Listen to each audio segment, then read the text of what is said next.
आज विश्व मानवता दिवस पर आप सभी को परमार्थ निकेतन से अनेक अनेक शुभकामनाएं। आज का दिन मनुष्यता की पुकार है, करुणा की चेतना और उस प्रकाश की याद है जो हमारे ऋषियों ने वो दीप जलाया और उन्होंने एक नई शांति से हमारा परिचय कराया और उन्होंने अपनी सुख सुविधाओं को त्याग कर दूसरों के दुखों को अपनाया। हम सबके लिए, पूरे समाज के लिए, पूरी सृष्टि के लिए आज का युग प्रगति का प्रतीक तो है, लेकिन ये विकास अगर संवेदना से रहित हो गया तो वो विनाश में बदल सकता है। विश्व आज युद्ध से, भूखमरी से, शरणार्थी संकट से, पर्यावरण के विनाश की ओर आगे बढ़ रहा है और नैतिक पतन से भी ग्रस्त है और मानवता की नाव डगमगा रही है। ऐसे में हमारा एक छोटा सा मानवीय कार्य, किसी भूखे को भोजन खिला देना, किसी दुखी को गले लगा लेना, किसी को शिक्षा देना एक लहर की तरह फैल सकता है जो समाज में उम्मीद, आशा और परिवर्तन की शुरुआत कर सकता है।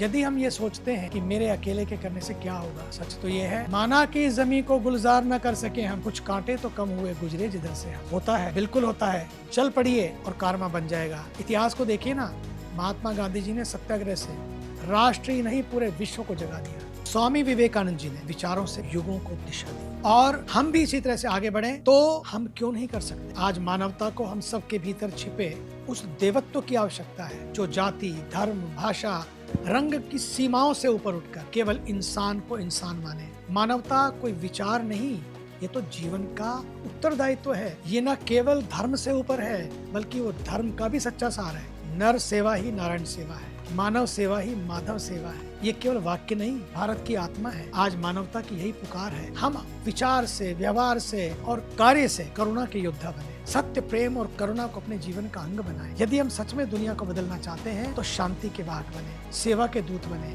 करुणा के योद्धा बने और वो दीपक बने जिससे अंधकार में डूबा कोई जीवन फिर से रोशन हो सके। आज पूरे विश्व को एक युग निष्ठा की जरूरत है। उठिए, आगे आइए और इस युग को ऐसा कुछ दीजिए जो आने वाली पीढ़ियों की मानवता को प्रेरणा दे सके, आने वाली पीढ़ियों को मानवता की, प्रेम की, सत्य की, सहिष्णुता की प्रेरणा दे सके। वो कोई और नहीं, आइए हम खुद से शुरुआत